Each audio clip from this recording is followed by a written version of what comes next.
I can still vividly remember that day, back in 2002, when I visited my hometown in China and had another paranormal encounter. It was a day like any other.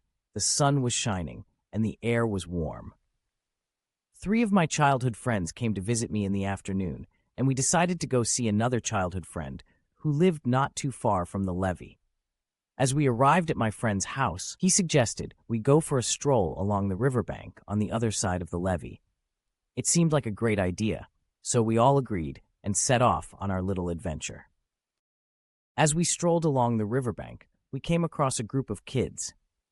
They told us they had found an abandoned wooden raft floating on the estuary not too far ahead. Curiosity got the best of us, and we decided to follow the kids to see the raft. When we arrived at the location, 2 of my friends, Shiri and Yihui, were feeling adventurous and decided to get on board the small raft.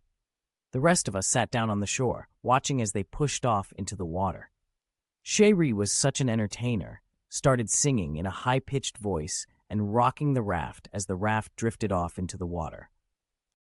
My other friend Yihui was scared of the raft capsizing, so he crouched down on the raft and shouted at Shiri to stop rocking.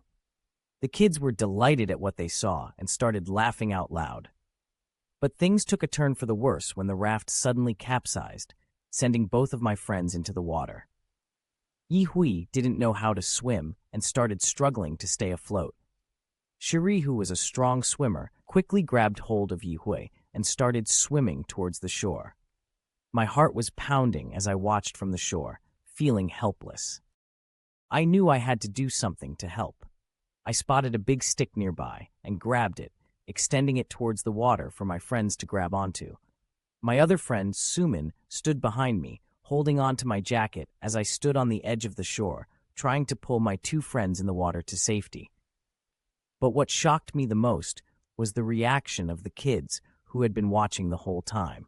Instead of helping, they sat still on the shore, laughing nonstop, and started picking up small pebbles nearby to throw into the water. It was as if they were enjoying the chaos and danger unfolding before their eyes.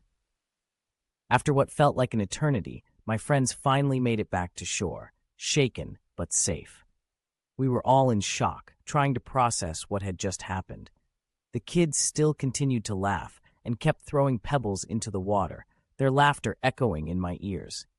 After my friends had gotten back on shore, they were no longer in the mood to stick around any longer, so we decided to leave and head back to my friend's house. Before we departed from the area, we saw the kids were still sitting still unbudgingly and continued to laugh hysterically. It was eerie and unsettling, and we couldn't shake off the feeling that something was not right with them that day. When we met up again in the following days, the incident became our main topic of conversation.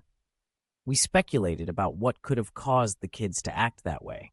Were they possessed, or was there some other explanation for their strange behavior?